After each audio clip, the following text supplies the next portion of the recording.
All right, so now we're going to be moving on to the panda sliding down the ramp example problem. Now for this one, since we know that she's sliding down the ramp, we have to angle our rough FBD this time. So it's going to look like this. So we're going to draw our jagged lines, our dotted lines, and it has to be at an angle because we're representing her sliding down the line, or the slide, whatever. Golden rule, FG always points straight down, and we always work perpendicular first and then parallel. So we have FG going straight down. Now we go to our FG perpendicular, and then our straight across to the FG, our FG parallel, because we know that's what's going to propel her down the slide. And now since she's not floating upwards or going through the ground, we have a normal force, and that will eventually be equal to the force of gravity.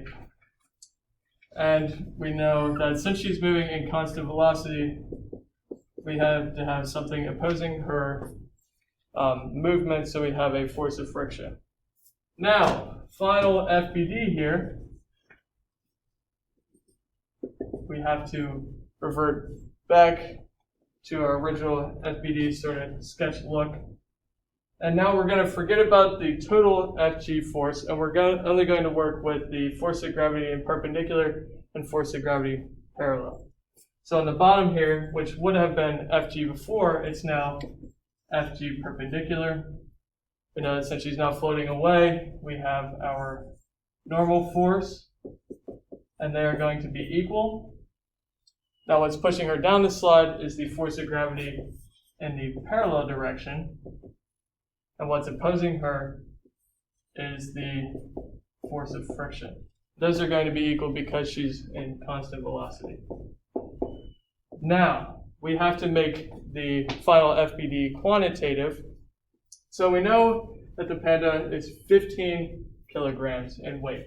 So our FG is equal to M times G, which is equal to 15 kilograms times 9.8 meters per second squared, which gives us 147 newtons. 147 newtons. So like we did in the previous example problem, we have a triangle here with an angle of 30 degrees because that is what we were given.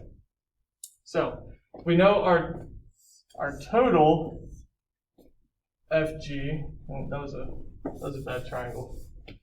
So we know our total FG is 147.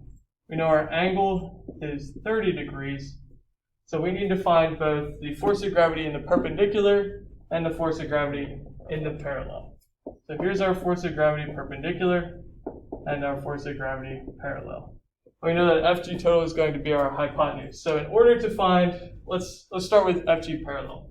So FG parallel, opposite of our hypotenuse, we're going to use sine. Sine of 30 degrees is equal to FG parallel over the force of gravity. We know that the force of gravity is 147. So we're going to multiply that over. 147 times sine of 30 degrees is equal to FG parallel. FG parallel is equal to 73.5 newtons. 73.5 newtons. Now we're going to do the same thing with force of gravity in the perpendicular direction, except we are doing adjacent over hypotenuse, which makes it cosine. So now we're going to do cosine of 30 degrees is equal to FG perpendicular over FG. FG is 147. 147 newtons times the cosine of 30 degrees is equal to FG perpendicular. FG perpendicular is equal to 127.3 newtons. 127.3 newtons. So we have both those values. Let's plug it into our final FBD here. Force of gravity parallel, 73.5 newtons. Force of gravity perpendicular is 127.3 newtons. So we have our equity marks here. We know that the force of gravity parallel is equal to our force of friction. Our force of friction is opposing our motion, so it's going to be negative. And since they are equal, force of friction is equal to negative 73.5 newtons. And we also know that the normal force is equal to our force of gravity perpendicular in this case. So normal force is also equal to 127.3 newtons. And then force of gravity perpendicular is going to be negative when you put it into your FBD. So it'll be a negative 127.3 newtons. There you go.